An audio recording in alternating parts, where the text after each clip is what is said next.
All right, today we are diving deep into something that had a lot of people talking after India's 2024 elections. We're looking at a huge landslide victory in Andhra Pradesh that was almost immediately followed by a massive controversy. A controversy about the numbers themselves. And it really all comes down to this one single question that has had analysts and voters just scratching their heads. How on earth can nearly 2 million votes suddenly show up in the official count, hours and hours after every single polling station was supposed to be shut down? Let's get into it. So first, just look at the scale of this. You see the NDA's margin back in 2019? Pretty standard. Now look at 2024. It's just an absolute political earthquake. A win this big, this decisive, is exactly the kind of thing that makes people want to take a much closer look at how it happened. Okay, so to really understand where the questions are coming from, you have to rewind the clock back to election night. We need to walk through the timeline because it started out completely normal, but it ended in a way that, well, nobody really saw coming. So the day starts as you'd expect. Polls open at 7 a.m., they officially close at 6 p.m. Everything seems to be going exactly by the book.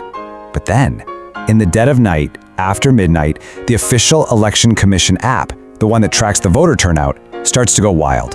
A huge, totally unexpected spike in the total number of votes just appears.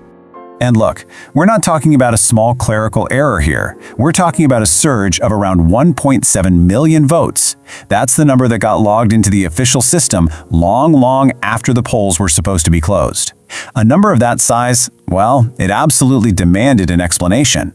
You can bet that a number that big, showing up that late, was immediately going to get put under the microscope. And when data analysts started digging in, the patterns they found started to look, well, let's just say, highly unusual. And this table right here, this really gets to the heart of the anomaly. Analysts looked at the rate votes were being recorded. You can see, leading up to 6 p.m., it's a totally normal rate. But then, instead of dropping off a cliff like you'd expect, it does the opposite.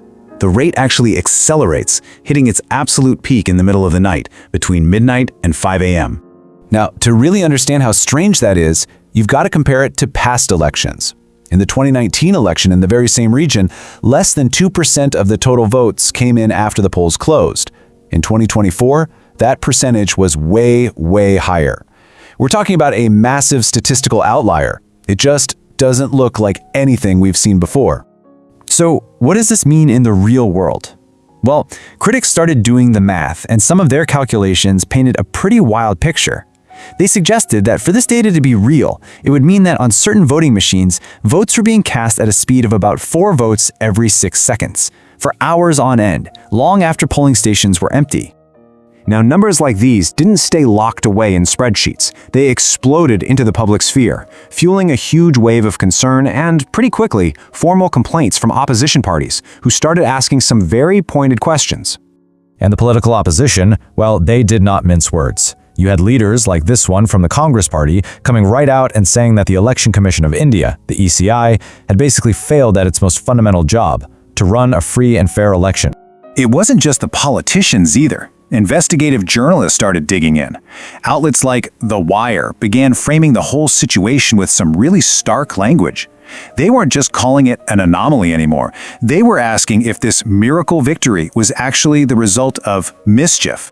And of course, this whole thing blew up online. On platforms like Reddit and Threads, the debate was just raging. People were questioning the voting machines themselves, they couldn't get over those unbelievable voting speeds, and they were getting more and more suspicious as time went on without a clear official explanation for that late-night data dump.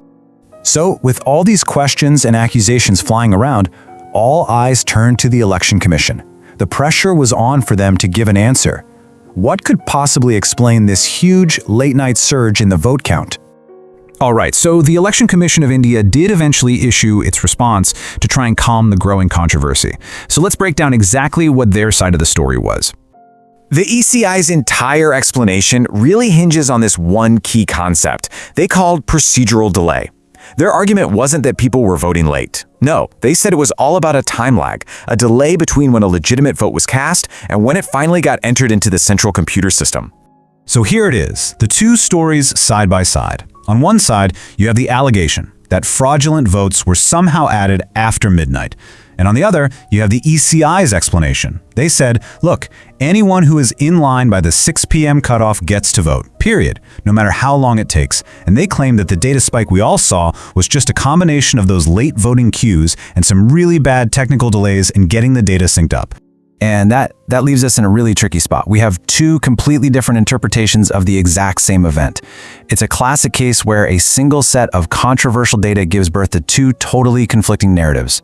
So let's just lay them out. Narrative number 1 says the data is a smoking gun, that it reveals a major problem that calls the integrity of the whole election into question. Then you have narrative number 2, which says, hold on, this isn't fraud, it's just a messy logistical nightmare, a technical bottleneck that looked really bad, but was ultimately harmless. You know, when you step back, the biggest takeaway here isn't just about what did or didn't happen in one state. It's about what this whole firestorm tells us about something much more fundamental: the trust that people have in the democratic process itself. And that really leaves us with this final lingering question, doesn't it? When the data on the screen seems to be telling you one story, but the official explanation tells you something completely different, how do you possibly maintain people's faith in the system? That is the real challenge this election is left for all of us to think about.